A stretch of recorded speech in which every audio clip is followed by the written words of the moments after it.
Hi guys. Okay, well I apologise for the way that I look. My fringe is a nightmare. Look at this. I really need to have my hair cut, but because I've still not got the full bill of health. For those of you that don't know, I had an operation on my neck and I had a disc removed and my vertebrae fused in my cervical spine, so within my neck, and that's still healing, and as a result I'm limited on certain exercises, and obviously I can't go to the hairdresser and get my head whacked back into a sink because that's not good. So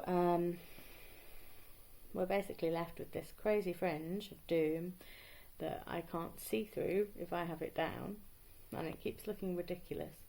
I also have really poor skin, it feels like, at the minute. Like, I'm just breaking out everywhere, and I'm not sure whether that's because of the change in my eating habits or what's going on with that one, really. So I'm going makeup less in a desperate attempt to let my skin breathe, and yeah.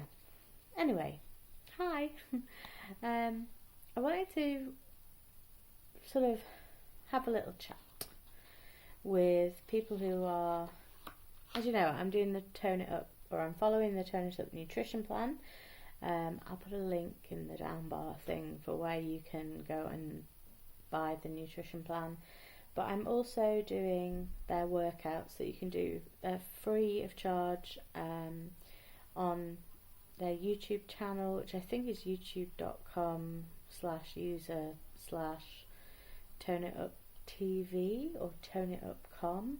I'll link them.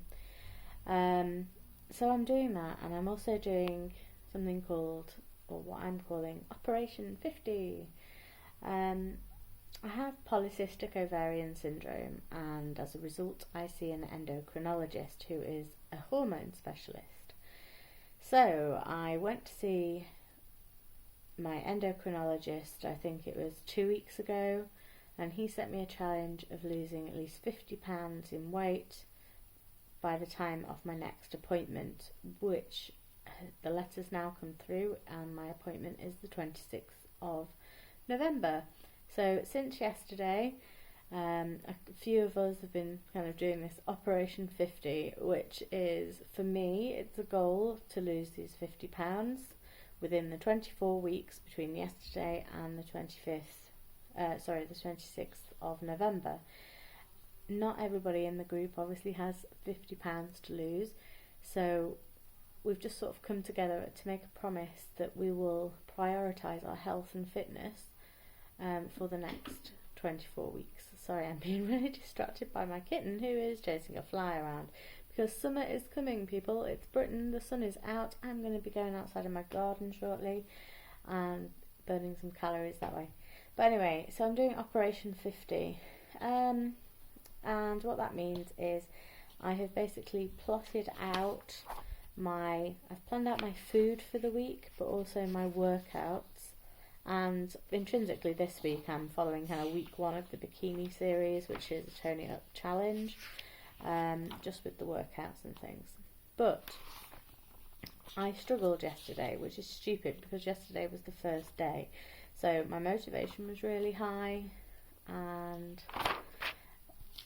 you know, I was gung-ho for it, and I went to the gym and I absolutely busted my ass on the spring into summer cardio workout, and I've done, basically it was a massive milestone for me because I did the workout. It was interval training on the treadmill. Now I hate the treadmill, I hate running, I'm really self-conscious of using the treadmill, but I used it yesterday and I did a 5-minute warm-up, and I did that on the seated bike. I did it on the fat burner program at level 3. And then my first interval on the treadmill I did at 45 or 4.5 kilometres an hour and 6.2 kilometres an hour.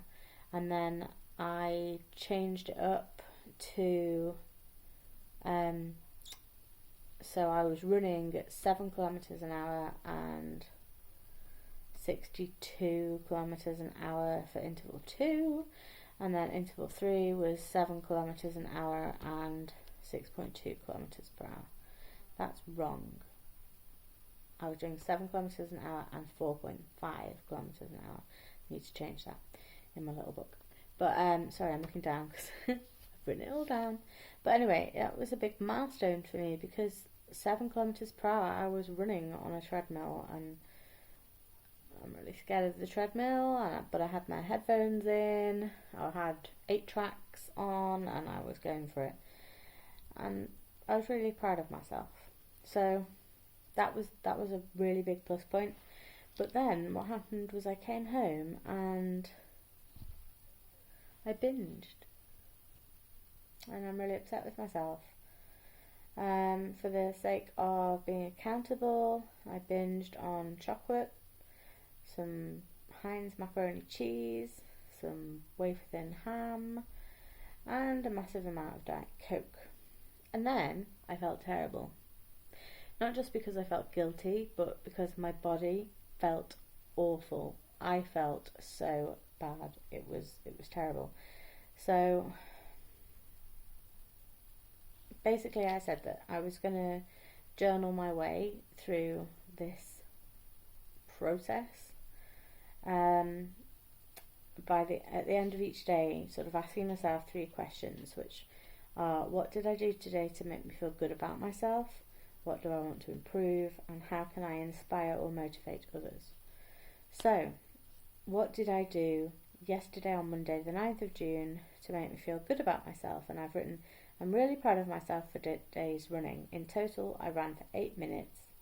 I challenged myself to run faster next workout, and I should be able to. I want to try to achieve 7.2 kilometres an hour, and I'll try this the next time we have the opportunity for the cardio stuff, which should be Saturday or Monday, according to my plan.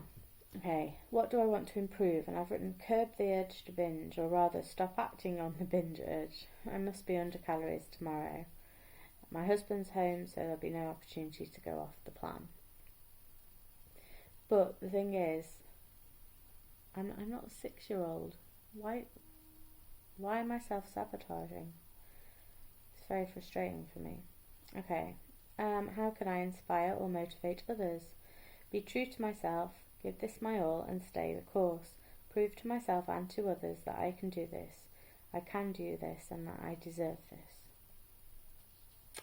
I think that's a big problem for me, is that I'm not convinced that I deserve to be fit and healthy, and I think that's where part of the binging comes into it. I don't know. But the thing is, it's now Tuesday the 10th of June. We've got a clean slate. Today, so far, I have done the bikini body routine 3 times. I missed the bikini walkouts and the fine toning because I can't do the bikini walkouts because it puts too much pressure on my neck. I can't kind of hold like a plank position at the minute until I get the go ahead for, because what's happened is they've put like a carbon fibre cage in my neck, and if I lift I can't work with weights at the minute if I lift things. So obviously if I put my own body weight on my arms, I risk popping this cage out of my neck and all hell will break loose. So we're not doing that. I must still do the 3 moves to a sexy upper back, which I missed from yesterday. And I did some yoga this morning, yoga with Adrienne, the 20-minute beginner program. And tonight I'm going to face my fear, and I'm going to put on a swimsuit, and I'm going to go to Aquafit at 8 o'clock this evening. So that's the plan. And today, food-wise, I slept in, so that's a big annoyance, because I really want to get back into getting up early and get my booty call in early rather than around lunchtime. But anyway, I had a cup of tea with 50 millilitres of the lactose-free milk, and then I've had one of the Cinnabon smoothies off the nutrition plan, and I am drinking my water. So that's where we're up to. And now what I'm going to do is go out into my garden and do some gardening. I'm going to reset my heart rate monitor and see how many calories I can burn in my garden and enjoy a bit of sunshine and not get down on myself, and just know that, you know, I know what I'm having for lunch today and I will be having it, and no, I won't be binging. So just wanted to come on really and be honest with you guys. That's how Monday went, and let's see if Tuesday can be much better. Okay, thanks guys, and I'll speak to you soon. And if you are in Team Operation 50, let's do this, we can do this. I wrote a little note to myself this morning actually in my write down book, and last night I wrote, trust the plan, trust that the plan is enough, this is what you want, this is what you need. So okay, I'm going away now. Thanks for watching. Bye.